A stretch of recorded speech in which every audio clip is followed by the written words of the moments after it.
I did not know my name. That was the first thing, the absence of it. I woke on a cot in a processing tent at the edge of the Vorth resettlement station, and when the medic leaned over me and asked what to call me, I opened my mouth and found nothing there. Not a gap where a word used to be. Just clean, flat silence, the way a shelf looks after everything has been taken off it. They called me 7. That was the number stenciled on my cot. The station sat at the edge of what had been a city. I could see the ruin of it through the open tent flap. Towers sheared off at strange angles. Streets folded into each other like paper. The war had finished here before I arrived, or I had arrived after the war finished. Either way, the fighting was over and the sorting had begun, and I was one of several hundred beings waiting to be sorted. I was the only human. That drew attention. Not hostile attention, mostly just the sideways look of something that has never seen your kind up close. The Vorith who ran the station were professional and efficient.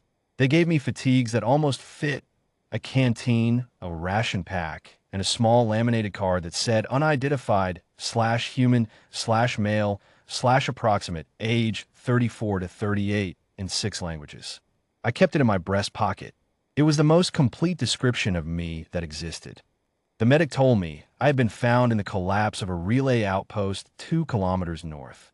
I had a fracture in my left forearm, a healed scar along my jaw that someone had stitched with care, and a pattern of older scars across my back that she said, in a flat clinical voice, suggested I had survived things before this. She did not elaborate.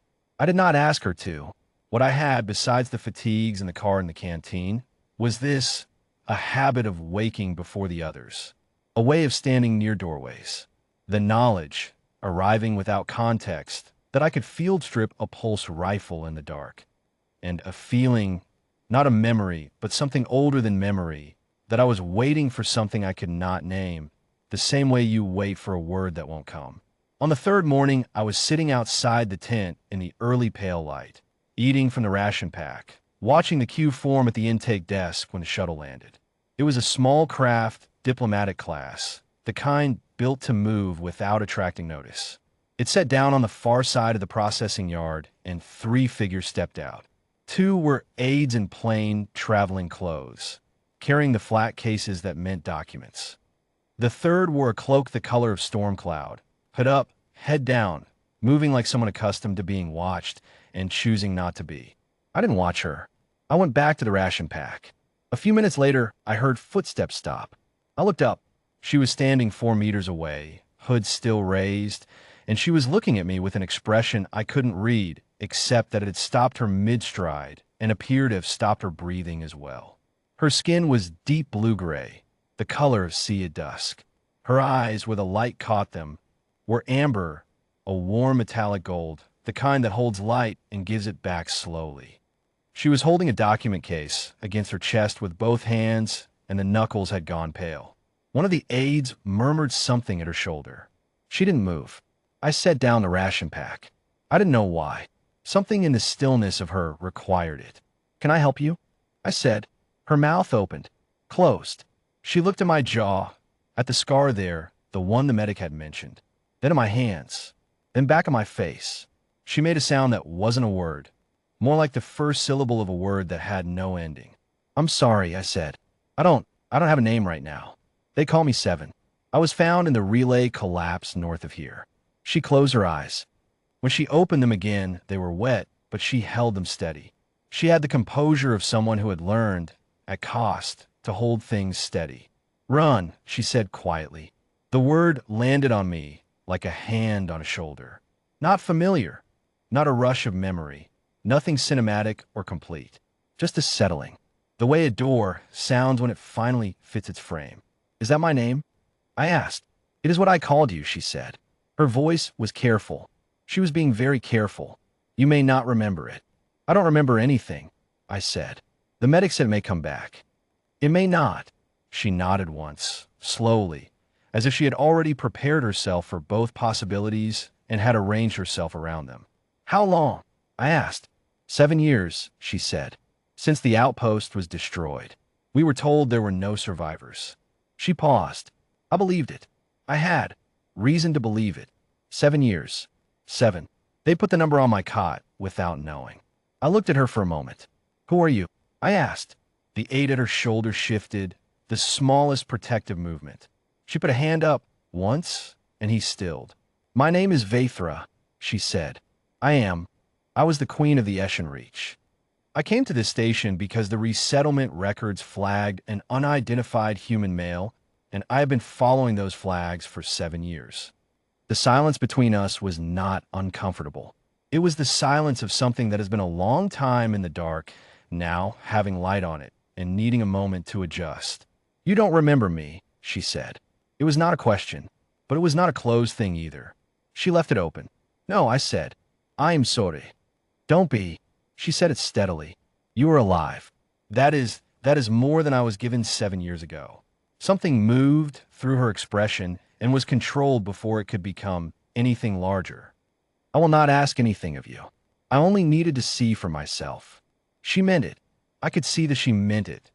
That she had come here with nothing to offer and nothing to demand, only to confirm the fact of me. I stood up. I don't know why I stood. The body has its own knowledge. I stood, and I was taller than her by a head, and she looked up at me without stepping back, and her amber eyes held something that had been grief for 7 years and was now something else that didn't have a clean name either. "You traveled 7 years of flags," I said. "Yes." How many stations?" 41. I'll let that settle. 41 resettlement stations.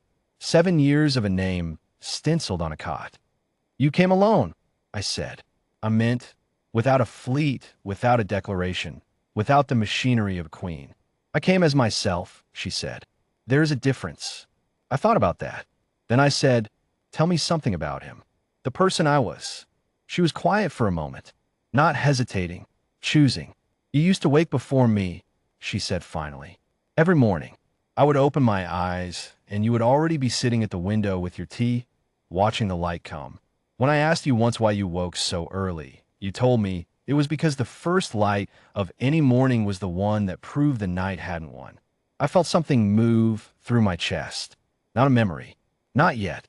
Something more like the shape a memory leaves when it has been a very long time. "I still wake early," I said. Her breath shifted. "I know," she said. "I watched you from the shuttle for 11 minutes before I walked over." There was nothing else to say that would improve on that. I did not try to improve on it. "I'll need some time," I said. "I don't know how much. I don't know what comes back and what doesn't." "I know," she said. "You don't have to wait." "I know that too," she said. And the way she said it made clear that she had simply chosen to, and that the choice was already made and not in question and had not been in question for some time. I looked at her. 41 stations. 7 years. The amber eyes that had carried something for all of it and were still carrying it with both hands. "Vaithra," I said. It was the first time I'd said a name in 4 days and meant it. She straightened very slightly, the way a person straightens when they hear their name said by someone who knows the weight of it. "Run," she answered. And in the pale morning light at the edge of a ruined city, with the other displaced and the lost and the waiting going about their quiet sorting all around us, I sat back down on the cot, and she sat beside me, and neither of us said anything else for a long time, and it was enough. It was more than enough. It was the first thing that had been enough since I woke without a name.